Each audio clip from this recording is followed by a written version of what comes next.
Funny Minds, and I'm Lynn B, and this is Edward Biss. And today we're very happy to have on our guest, Dave Jackson, who is an award-winning podcaster. He has a podcasting school show that he teaches everybody everything there is to know about podcasting. So guess we have some questions for you today. We are in the presence. Thank you. Oh, It's like, yeah, we're in the aura here. glad to be Thank you here. so much for being on the show. I really appreciate you accepting the invitation and being on our show. Oh, happy to be here. Always, you don't have to twist my arm too hard to talk about podcasting and marketing and all that other stuff. Well, that's great. I mean, you're sharing what you love and you're passionate about, and Yeah. that's a good thing. Always a good thing. And I gotta admit, we were a little nervous. So we're like, okay, so we're gonna have the guru of podcasting. Well, we started out doing a lot in the studio too, so we had a lot of live people. So for me, when I investigated a lot of things, Rode was supposed to be the best, the microphones and everything else. So that's why, we started out with that. Now it seems like, excuse me, more people want to do the Zoom meetings, but we find that the clarity on the podcaster is a lot better than just on the Zoom. Yeah, Zoom kind of squishes the audio a little bit. I always tell people Zoom is completely listenable, but if you use something like Squadcast or, I have a Libsyn shirt on. We just launched Libsyn Connect. We don't squish the audio as much, so it sounds better at home. But in the end, I always tell people it's really not the technology. I mean, right now, and the only reason I have is that it went on sale. I mean, this is a $400 microphone. This is about a $70 microphone. It's the Samson Q2U. You're talking into pod mics. Those are $100 microphones. They don't sound that much better. I mean, it sounds cool, and this I swear is more of a status symbol than a microphone. It's like, all right. I bought it because it went on sale and it never goes on sale. And I was like, oh, the Shure SM7B, I have to have one, and got it. And was like, it's all right. It's a warm sounding microphone, but I have another one, an Electrovoice RE320 that I used for years. It was about $300. And my audience has said, we like your voice on this one better. It sounds warmer. I like the other one because my S's and my T's were a little more clear, but I mean, you can always fix that stuff in post anyway. So, well, that's true too. That is true. Yeah. So you got started back in about 2005. Give us a recap. How did it kick off? What spurred it? Yeah, I at the time I still am a musician. But I had written. There we go. I had a blog post. Got a Stratocaster sitting right here. I'm looking at 3 around my wall. Yeah, and so I was writing a blog post for all this blogging about music stuff, and they're like, somebody said you should write a book, and I thought about it, and I was like, okay. And my background's in teaching, so at the time, I always laugh, but I taught people how to surf the internet because they didn't know what it was, and I was building websites and things like that, and I met this other guy who had a music kind of business around MP3 files. Mm-hmm. And he had gone out to some sort of big old marketing thing, and he said, hey, and again, this totally dates myself, but I missed the MySpace boat. I mean, I got on at the very last day. And he said, you know how you missed the MySpace boat? And I said, yeah, don't rub it in. He goes, I've just seen the next big thing. And I go, what is it? And he goes, podcasting. And I Googled it, and there was 1.5 pages. And I was like, wait, that's weird. Hold on. How do you spell that again? Type it in 1.5 pages. I think we broke the internet. There's nothing about this thing. And so when I finally kind of put one together, and I'm literally like paper clipping stuff together, just about to, and I uploaded a file, and then I saw it come down in this other archaic software. And I was like, oh, I see what's going to happen with this. And it's going to be a global audience. And so I immediately jumped in. And again, you kind of start with where you are. So at the time, I was living in my brother's basement. I just got divorced, and it's me next to the water heater using a beat-up SM58 because I'm a musician, and we got a ton of those lying around. And I just remember I started taking my blog post, and I put it out as a podcast. And within probably 2 weeks, I never will forget it because my brother was standing behind me, and I get a voicemail from a guy, and he's like, hello, Dave, this is Michael Van Laar from Nuremberg, Germany. And my brother goes, wait, what? Did he say Germany? And I go, hold on. Hello, Dave. Hello, Dave. We just kept playing it over and over and over. And it was like somebody on the other side of the planet not only found my show, but liked it. And I just grabbed my flag and I said, I hereby claim podcasting, as my jam at this point. Because it really, for me, it scratches every itch I have. It allows me to teach. I can be as creative as I want, and it's global. And so Right. it's such a great, just a great creative outlet. And I've seen so many just things that you go, wait, what? Like one of my favorite, there's a guy that does a show about chameleon breeding. And I go, did you like the little Geico gecko thing? Yeah, the chameleon breeder. And I was like, wow, but he makes cages for people that have chameleons as pets. So that's one of the best like monetization strategies is make a show about your industry of which you make a product for. And Right. so he doesn't have, 10,000 downloads, but the people that listen to his show are people that want to buy his stuff too. So it's an amazing Well, that's little good. thing. Yeah, it's fun. Well, there's so many different kind of podcasts out there, and of course everything was audio to begin with. Yeah. And now more and more people are going to the video. I personally like video. Well, in 2006, there's been video podcasts since day one. And one of the really popular ones was Ask a Ninja, which at one point was on Netflix. Mhm. But then this thing came along called YouTube. You may have heard of it. Right. Yeah. And Well, video, yeah. A little bit. and video files are much bigger than audio files, so that means they're more expensive to host. And so when I've got expensive hosting versus YouTube, so all the video podcasters ran to YouTube, but to YouTube, but I mean, it wasn't like it was more of an audio type of thing when it first came out. Everybody was doing everything on audio yeah, as it's opposed to video. yeah. Now a lot more people are getting into the video. I personally like video rather than audio because I'm a very visual person, but I like to see the person that I'm talking to Yeah. and the expressions. And sometimes people say a lot without saying anything. And we have a gamut of people on our show, every type of person you could think of. But as long as it's uplifting, positive, someone who has a message that really can help other people, and it can be comedic, it can be crazy, it can be whatever. But I like the visuality of the whole thing and not just the audio. Well, it's another way of communicating, right? I mean, it like on one hand, a true crime show might actually do better with just audio because the sound effects and stuff you trigger that theater of the mind. Where a video show where you're cooking or something like that, and you really need to see it, and like you said, facial expressions and Right. I think one of the funniest things I've ever heard. I went to an event. And somebody came up to me and they're like, "Are you Dave Jackson?" And I go, "Yeah." And they go, "Huh?" And I go, "What?" And they go, "You sounded shorter." And I go, "How do you sound short?" And I'm like, kind of a different one. Which is weird, but I've heard that before. But that's the perception. Yeah. People have very strange perceptions when they just hear a voice. And when I was working, I dealt with a lot of people, government people and subcontractors. And the same thing, when I would meet them, they were so totally different than what they were on the phone. And sometimes I would just sit back and gasp in my mind, like say, "Oh my God." And other times I was like, "Wow, that guy's really like." Well, I guess the classic example, if you want to go there, is when phone sex became a thing. Yeah. Then all these guys are calling what they thought it sounded Like, surprise. completely different than reality. Yeah, that's fun. so as a podcaster, as the guru of podcasting, okay, my biggest thing right now, I mean, we have the production people, we have the equipment, we have the time. We do shows every 10 weeks, and we put one show out a week. Okay. My biggest thing now is the monetization of our show.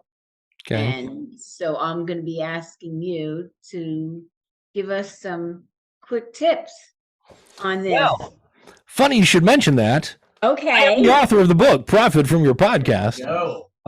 So that would be my first bit of advice. Buy my book. Profit from your podcast, proven strategies to turn your listeners into livelihood. I interviewed over 70 people. And so the first thing you have to realize, it's not the amount of time you've podcasted. I've played the guitar since I was about 11, and yet I don't have a Grammy. So it's not the time, it's the audience. That's what helps you monetize. And what nobody wants to hear is it takes somewhere between 3 years, maybe 2, to grow your audience if you're really good. And I know I always sound like, oh, great, here comes Dave, the dream crusher. Thanks, buddy. But you have to figure out, okay, why am I doing this?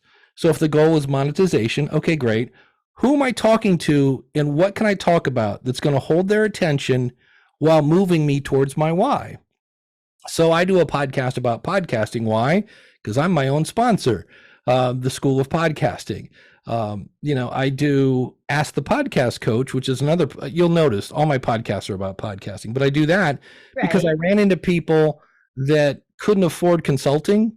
So I'm like, hey, if you want free consulting every Saturday at 10:30, askthepodcastcoach.com. So you have to, there are multiple ways of making money. One, the best one, hands like, wow, nothing comes close. Selling your own stuff.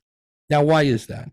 Because if you've delivered value and you've done it on a consistent basis, and a lot of people get hung up on consistency, which they should, it's important, but I would rather have a late show that was good and made me want to tell my friends than an on-time show that was all right. So people are like, oh, if I just stay consistent, it'll grow my audience. If you stay consistent, it's important because you become part of their routine. But if you're not delivering value, the fact that if I ever hear anybody start off a show with, hey, it's Thursday, I don't know what I'm going to talk about, but I told you I'd give you a show every Thursday, I'm ejecting immediately because that person's going to waste 20 minutes of my time. So when it comes to monetization, there's selling your own stuff. Then they're selling other people's stuff. So affiliate marketing. And this is not finding the product with the biggest affiliate check and then all of a sudden I'm doing a show about knitting, but here, let me talk about the Total Gym. It doesn't make any sense. I try to find products that I use and I like. Oh, and they have an affiliate program. So my income right now is about 25% affiliate stuff. And I don't have to do a thing for it. It fits my audience. I talk about it. I honestly say, this is why I like it. Somebody say, well, how do you stay in touch with your students? Oh, I use this is their actual name. The CRM is called Less Annoying CRM. And then I send them an affiliate link and I earn a little bit of money from that. So selling your stuff, selling other people's stuff. Then we get into ads. And ads is where everybody jumps to because we listen to the radio and we're used to, I'll start a podcast, I'll do it for a while and then I'll get ads. Ads only work for about 5%, 5 to 10% of podcasts if you want that Casper mattress, BetterHelp, Purple Mat, whatever, the big sponsors, because they're looking for 10,000 downloads per episode after 30 days. And that's not most people. Now, I've had sponsors on my show. I get nowhere near that. But I had people that wanted to reach podcasters because that's who listens to my show. So when Focusrite came and said, hey, would you be interested in that? And I told them, I said, look, it's going to be expensive because I didn't add another ad. So I had me and Focusrite. I don't want to have too many ads in my show because there's the value. I said, you're going to have to bump me out of my own spot. It's going to be expensive. And they brought their checkbook and I went, okay, I'll talk about your stuff. Money talks. Yeah. So there's that. And that's a host read ad. There's another type of ad that pays, and I'm not making this up, 0.00017 cents per download, which is like $1.70 for every 1,000. And that's where they're injecting, progressive and all these other, any kind of ad. Right. Which to me, I'm like, hey, congratulations. After a week, you have enough money for a Mountain Dew. All right, enjoy, Yeah. So there's that. Then you get into crowdfunding. And crowdfunding, there are some people that are absolutely crushing it with crowdfunding, making, thousands of dollars a month. But again, I go back to what's the first part of that word? Crowd. And that's the part that takes those years to build up. And this is, again, I'm not here to crush your dreams. This is just reality. maybe 3 to 5% of your audience is going to join your, bonus program. So if you have 100 people listening per episode, you're going to get 3 people, maybe 5 if you're really good, 10 if you're absolutely amazing. And so if you're charging them $10 a month, you might make $100. You're probably going to make 30. But that's where I say in the book, it's not a matter of what's the one income stream. It's I have multiple ones. And that It's way multiple. when this one goes down, well, this one might be going up and this one goes down. So selling your stuff, selling other people's stuff, ads, host read, and then the dynamic stuff. Crowdfunding can be really fun. And then there's just the other one is opportunities. And that's not really like a dollar amount, but like I just got asked, I'm going to be speaking at a small business association in Canton, Ohio. Every year they keep asking me back, so I must be doing something right. But these are small business owners, and I explain to them how they can grow their business through a podcast. So I don't get paid to do that, but I'm going to get paid probably in clients. And I remember once I helped a woman with a true crime show. She's an actual detective, and she's in Nashville, which is about 7 hours from me. And she said, "Hey, I'm going to do my podcast launch. I'm going to have a room full of private detectives. Do you want to come to the launch?" I'm like, "Yeah," because they probably all want to launch a podcast. Because she said she was on 2020, like the TV show with her case. Yeah. She said, "I got more feedback and leads from my podcast than I ever did from being on national TV." And so while I was there, I met Kenny Rogers' assistant. This was back when Kenny was around. And I was trying to talk her into getting Kenny to do a podcast. Well, he was sick. She wouldn't tell me that, but I understand now why I didn't. But the fun thing was 9 months later, 9 months, and I talked to her for maybe 10, 15 minutes. And she sends me an email. "You probably don't remember me. I'm Kenny Rogers' assistant." And I'm like, "Oh, I absolutely remember you." So when you go to these opportunities that seem like you're not making any money, you're planting seeds wherever you go. And absolutely. So it's one of those things where it's not, I always say it's not that you can't make money with a podcast. You can. It's the quick part. It's like if you don't have an audience yet, you've got to kind of build that up. So the opportunities, occasionally I get free stuff. I have, where is it in here? I had the very first Roadcaster. I have a Roadcaster 2 now, but when the first one came out, they sent that to me to play with. And I'm like, "Great, where do I send this back?" And they're like, "Just keep it." And I was like, "Oh, well, that's okay. Thank you. That's $700 in my pocket." So, you can get free stuff, and it's usually a little bit of everything. Donations, there's that. And then the one that's a few years ahead of its time right now is what people are calling value for value. I have a show now called Future of Podcasting, where I'm talking about this at futureofpodcasting.net. And you can set up your show so that if you go to new podcast apps, there are a bunch of modern podcast apps, and you basically tie your bank to the app, and the longer they listen, the more money you make. And people start to have their eyes roll back, because I'm going to say the crazy word. You receive a fraction of a Bitcoin. And as soon as you say Bitcoin, a lot of people are like, "I have no idea what he's talking about." I'm like, "That's fine." Just to realize that if I'd earned $2 4 years ago, it'd be worth $5 now. So it's kind of weird, because you look at it and you're like, "Wait, I made $1.80 this week." You're like, "Yeah, but in 5 years, that's going to be, So it's not brand new. It's been around for about a couple years, but that's another way that I have set up. And I'll go in, and what's fun about that is in the app, there's a button that says boost. So if you think about it, have you ever been in a theater where at the end of the movie, people stand up and cheer, or if they sit down and cheer? And I'm like, you guys do know the actors aren't here, right? And they're like, "Bravo!" I'm like, "Yeah, you're clapping at a screen." So in these new apps, there's a button when I hit play on something here, and it says boost, and I can click on that and send them money. So it's funny, because in some of these shows I listen to, people are getting paid to hear complaints. Like, people are like, "I want to complain so much, I'm going to send you, 2,000 Satoshis," which is like, I don't know, 80 cents or something like that. It's funny. Right. That's something that's not in the book. I'm actually getting ready to record the audio version of this book. I didn't plan it this way, but when I published the book through Skyhorse Publishing, I negotiated to have the audio rights and then didn't do anything with them. And I'm kind of glad, because now the book's been out a couple years.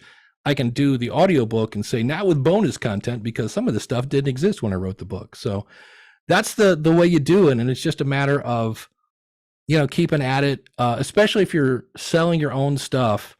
You have to be confident in your stuff, because I hear Right. so many people, even if it's just like tell a friend, which is something you should always do. Anytime we go into kind of sales mode, we have this weird feeling that we're like a 1970s used car salesman, and we get real nervous.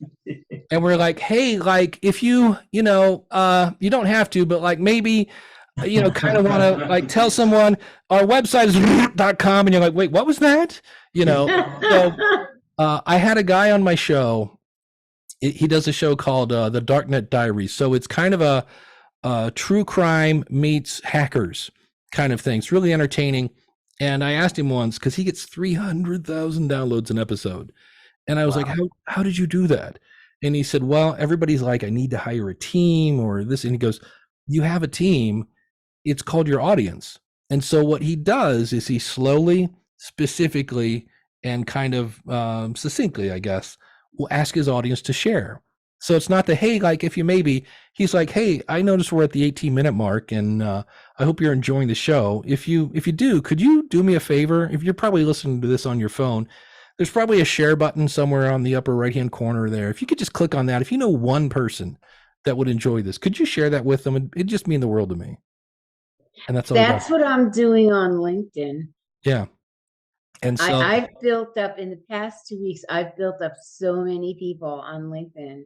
And there's a lot more. I just happened to get I don't even know, for some reason, the CFO of a specific division of LinkedIn in the UK messaged me. And, my feeling is nothing ventured, nothing gained. So I told him who I was, what I do, that I really need to build my audience.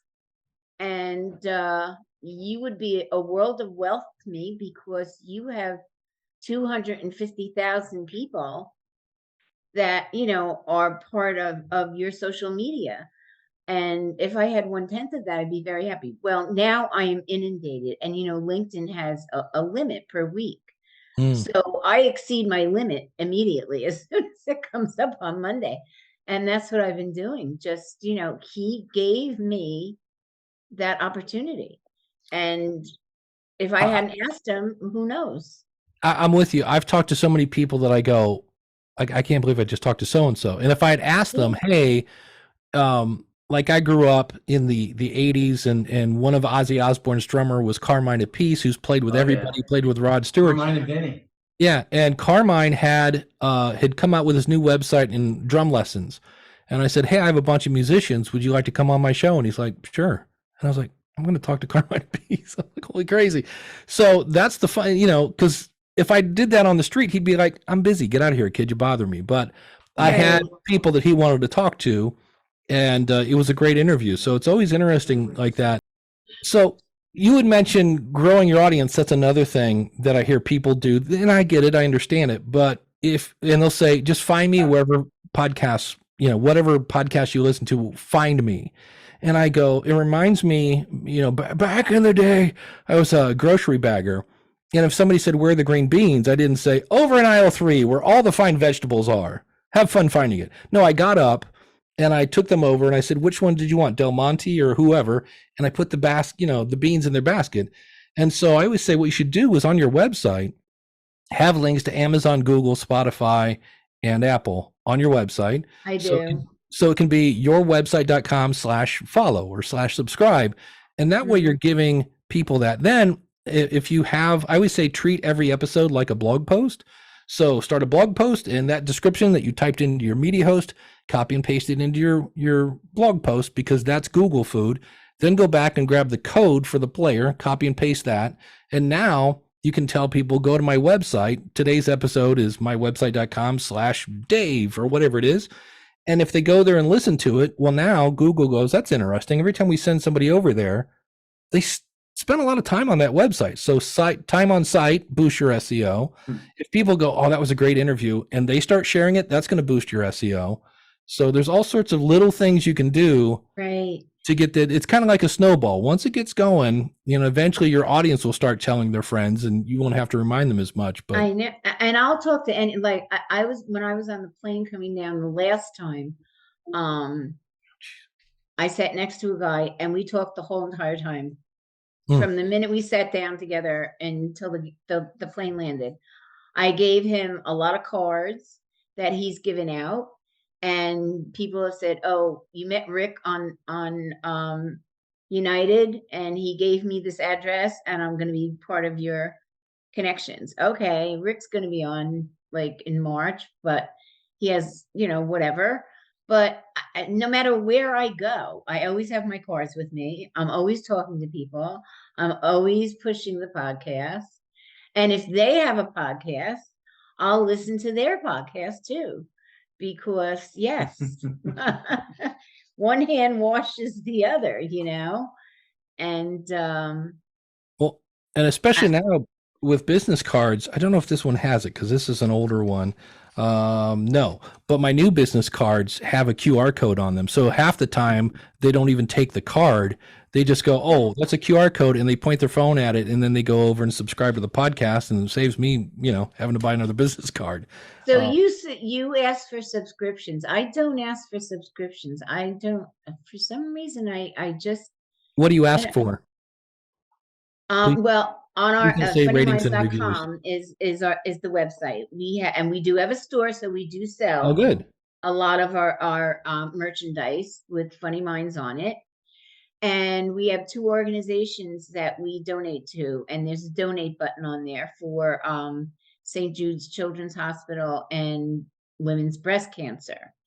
And then I have a form on there, if there's something they'd like to see, if they have any comments, somebody they'd like to have on the show, or somebody they know that would like to be on the show, or, they can send us our comments, any type of comments that, they would like to do, or like to say. So I'm always sending people there, Yeah. Well, that's where always. you just And I kind of have I have all my buttons spot. We're on every platform. nice. But because we're audio, um I mean video, I have Spotify, I have YouTube. Apple, unfortunately, I guess they're in contention with, I have Anchor. Anchor is my third party. And I guess because I don't know. I have my own No, reasons why I think. Anchor is owned by Spotify, who are the kings Right. of asterisks. And what I mean by that is, hey, videos come to podcasting. You can use it through Anchor. And oh, by the Yes. way, asterisks, the video will only show up on the Spotify app. Hey, Well, you can it play shows. music in podcasting. Asterisks. We have to approve every episode, and those episodes will only appear to people on the Spotify app and if they've paid. Yes. So they love to make these big announcements, and people always Yes. go, "Oh, you hate Anchor because you work for Libsyn." No, I hate Anchor. I hated Anchor way before Libsyn. They're not a.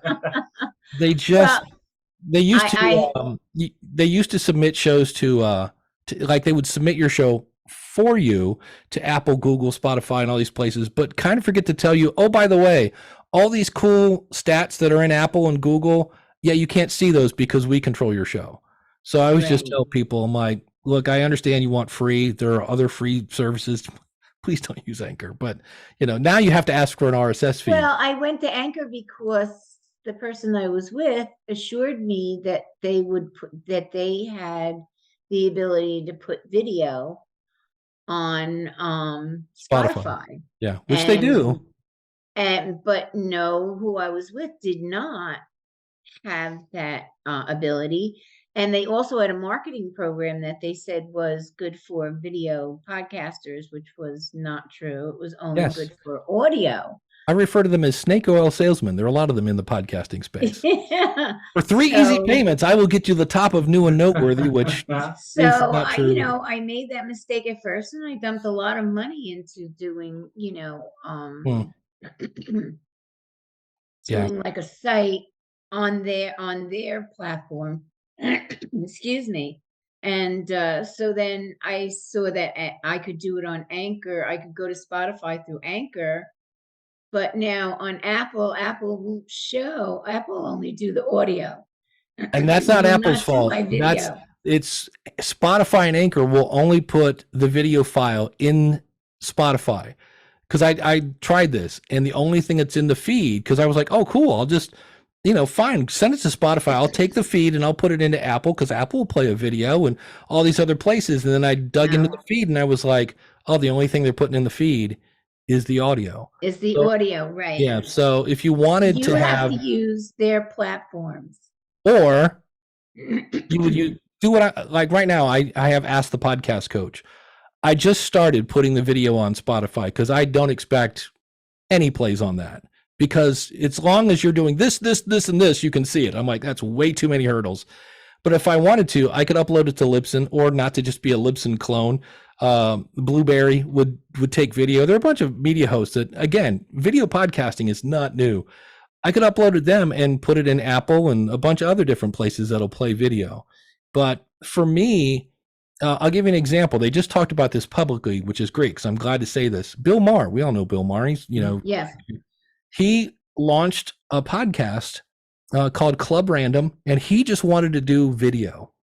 And we're like, okay, Bill, but like, don't you want to like take the video? Because it's just talking heads. It's in Bill's basement, but it's talking heads. Right. And he's like, like, hey, we'll do the audio for you. He's like, all right, pays all sorts of marketing, promotes his video. Here's the video. Here it is, blah, blah, blah. Guess what? The audio outperformed the video 10-1. Why? Because if he's doing something that I have to watch, which most people assume in video you do, I can't watch the dishes. I can't really walk the dog. I definitely can't drive and watch that. So there are many more opportunities to listen to a podcast than to watch it. And so everybody right now is like, video's the new thing. It's going to take over. And I'm like, video's not new. It's been around since 2005. It kind of took over on YouTube. Definitely podcasting's growth slowed for two reasons. Number one, before Apple, there was this really big directory of all the podcasts, and you could follow each other. It was this really cool thing called Odeo. And when Apple came out, Odeo shut their doors, but they did have this cool little follow thing. So they rebranded themselves and came back as this thing called Twitter. So Twitter. I love Twitter. Yeah, so we kind of lost some of our momentum because one of our biggest tools rebranded themselves. And then YouTube came over. And so everybody started watching YouTube and listening to less and less audio. But over the years now, audio is, well, I don't know that it surpassed YouTube. But the fun thing is now people on YouTube are calling their shows podcasts. And if I were to put on my curmudgeon hat, and this is not the hill I want to die on, technically a YouTube channel is not a podcast because there's no RSS feed. And I always say, look, before we get into arguments, because between you and me, I don't care. We're all content creators. Right. If you think about it, I can watch Gone with the Wind on a VHS tape. I can watch it on a DVD. I can watch it probably on a laser disc. It's just different formats. So you can do your show and put it on YouTube. I have a YouTube channel, and what's funny about it, it's two completely different audiences. So you won't grow, maybe. This is just in my case. I don't know that it's grown my audio audience, but it has grown a second audience of video watchers. And I had somebody join the School of Podcasting from my video stuff on YouTube, and they said, "Oh, you do audio stuff too?" And I was like, "Yeah, for 17 years, So it is a completely separate audience, and it's a whole different thing over there. Plus, It is. and if you're a person that's worried about what people might say about you, YouTube can be a brutal place because people have no problem telling you, you suck, and you're like, okay, well, great way to go into the weekend. So, but hey, if you're a musician long enough, you've heard it. They do put us on YouTube, and I'm on all the audio channels, all the platforms. I'm on audio, so I don't have to worry that somebody can't find me somewhere because if they don't watch Spotify or they don't want to catch us on YouTube, the audio is all over on a lot of different platforms, so it's there. It's there. They can't miss the purple hair. Yeah, they can't miss the purple hair now. There you go. And do you log into your Anchor account, or do you have to get your stats from somebody else? The producer does everything. Mm, no. Oh, the stats? Oh, I'm sorry. You said the Yeah. stats? Yeah, anything. Basically, Oh, do you have control of your show? yeah, Because no. No, I can go into Anchor to get my stats. okay, good. I thought you were asking something else. No, I'm no, sorry. because I've seen what happens is somebody will, I'm your official guru and I will do this for you. And they don't Yeah, realize that when they put their credit card on the media host of your show, you are now the talent that's not getting paid. You're actually paying, but because their credit card is on the media host, yeah, no. they own their No, show. And I always no, tell no, no. people, don't let I, anybody get between you and your audience. That gets yeah, no, Yeah. I control the good. Anchor myself. Yes, I Yeah. do. Beautiful. Good to hear. Yeah. But I love Apple. I mean, again, it was another email that I got, and I started talking to this guy Alan, and he said, "Look, you have two different audiences, or two different ways here. You can be on other people's podcasts, or you Mhm. can invite people to be on yours." And I'm like, "Well, why wouldn't I want to do both? You know, Exactly. why I do not?" have people all the time. Should I do a solo show or should I do interviews? Like, why are you sticking with just one? When you do a solo show and you just talk to your invisible friend across the desk, you're growing your influence. And Exactly. when you do an interview show, you're growing your network. And so do both. I have a friend of mine, Natalie Ekdahl, does Biz Chicks. And because everybody was doing it, like all the cool kids do interviews, she did interviews for 2 years and it grew her network, but it wasn't really growing her business. And so she finally started doing solo shows. And then a lot of people do this for monetization. You bring on your potential customer onto your show to talk about your industry. So what she started doing was offering greatly reduced consulting. And so she'd bring somebody on, they'd record the consulting call, which had all sorts of tips and advice on how to grow your business. And they would put it out. And all of a sudden, Natalie's audience went, "Oh, that's what coaching is. Oh, I didn't get it." And her coaching went through the roof.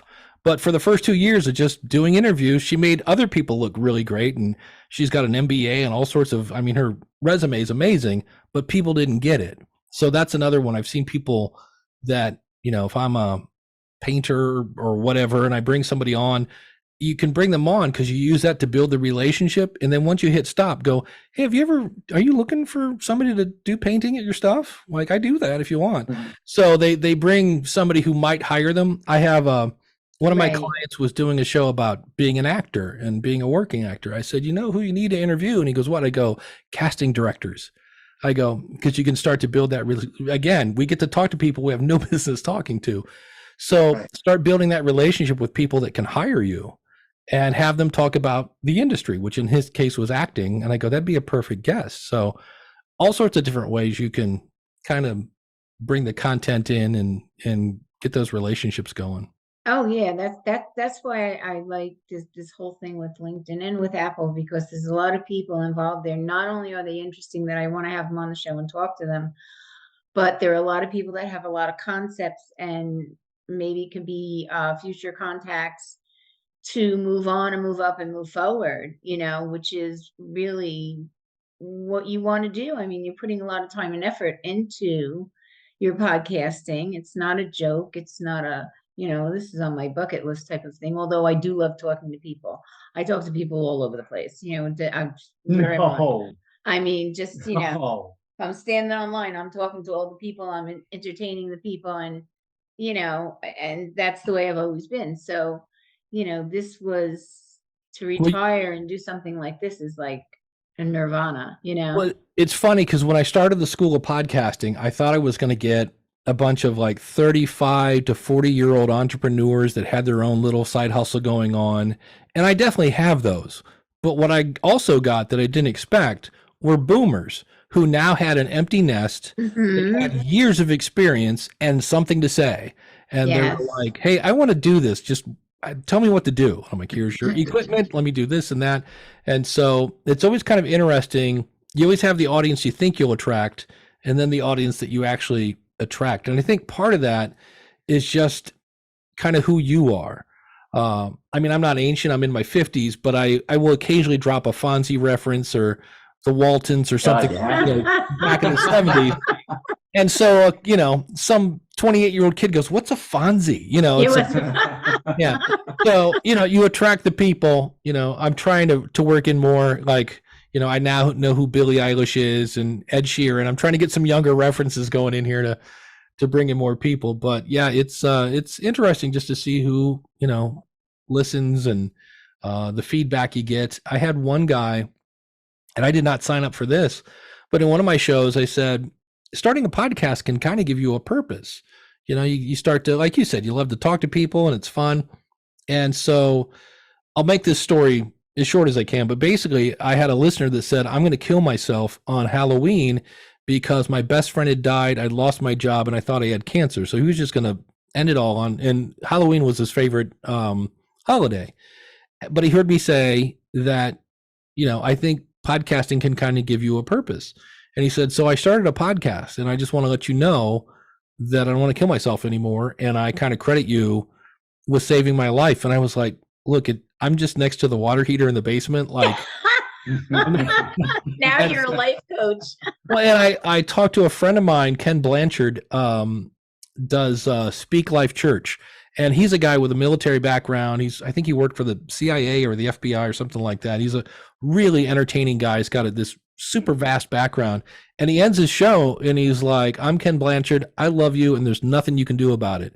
And he's talked about his military background. He's had 5 guys from the military call him up, kind of in that same boat. They're like, I'm ready to jump off this building. And he's talked him off the ledge. And he's like, I am not trained in this. That's great. That's Absolutely the kind of thing you really, really want to hear, and the people that you really want to meet, because that's an amazing thing to do. Yeah. It's a hard thing to do. So it's amazing for him. Well, that to me is we all talk about money and money's great, but to me, when you have somebody, I just remember it ends in spondylitis. There's some disease Ed Sullivan had, again. Thanks, Dave, for dropping a reference from the 50s and 60s. But Ed Sullivan, here's one. The lead guitar player of Mick Mars has, I think it's ankylosing spondylitis. I know that it ends with spondylitis.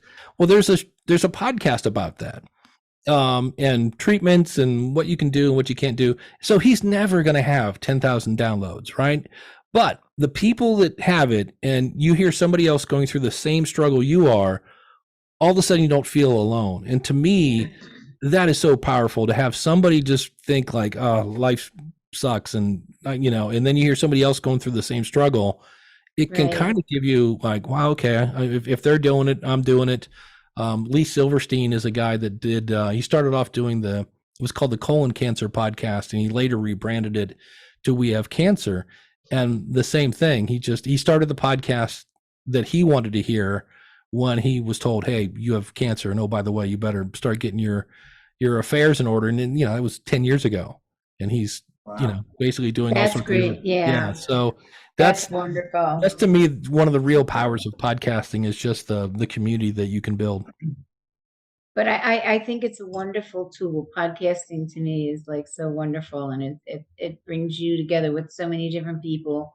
Mm-hmm. Or, if you're just listening on your way home from work, you've got it on your, your iPhone or whatever, and you can learn so much while you're driving home or going on vacation or wherever, or you're home, you're doing some things. Okay, let me watch this podcast. Let me listen to this podcast today and what have you.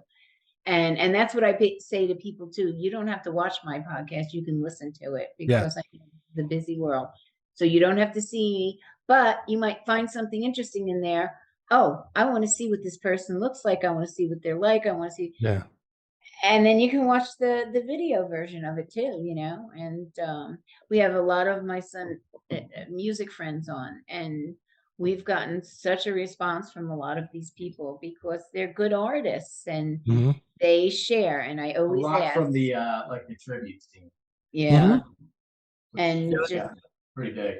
I know here we have like an outdoor like thing I think it's every Friday. They have a whole pavilion thing, and no local bands really are there. It's all, here's the Fleetwood Mac band and the Eagles band, the Billy Joel. And I'm like, doesn't anybody like write their own music anymore? Not if you want to get paid, apparently, at least in But Akron, it's Ohio. but it's a big money making deal for the Yeah. people who are setting all these bands up.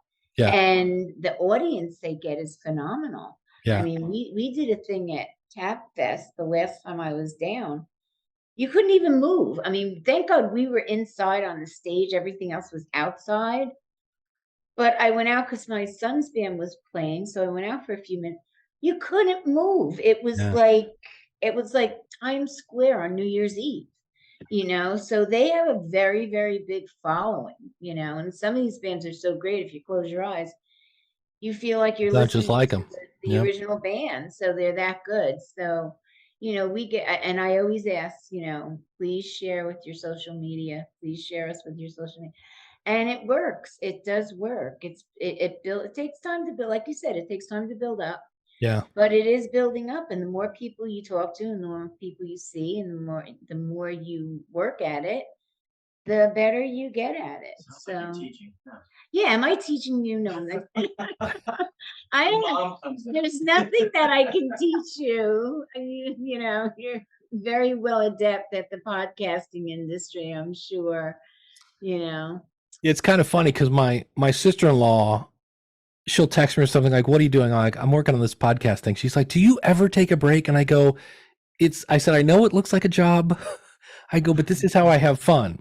And I go, 9 to 5, I'm working at Lipson. Yeah. And I go, "That's a job." And I go, "But even that, I'm helping people. I'm part of their support staff." I said, "So I'm still teaching, which is one of my true passions." And I said, "At night, it's playing with new toys and, gear and all sorts of other fun things." And I go, she's like, "But it's podcasting." I go, "Yeah, it's my hobby. It's my passion." So it's always kind of funny. So yeah, I don't leave this room a lot.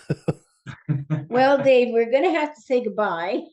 And I could probably talk to you for another hour, but, unfortunately, we're going to have to say goodbye. And I'm so excited that you were able to be on the show, and we've learned an awful lot. And I'm sure the audience have learned a lot too. And anybody who's looking to do a podcast will certainly go on and look at your show and listen to you or buy your books, which I know I'm going to get your book.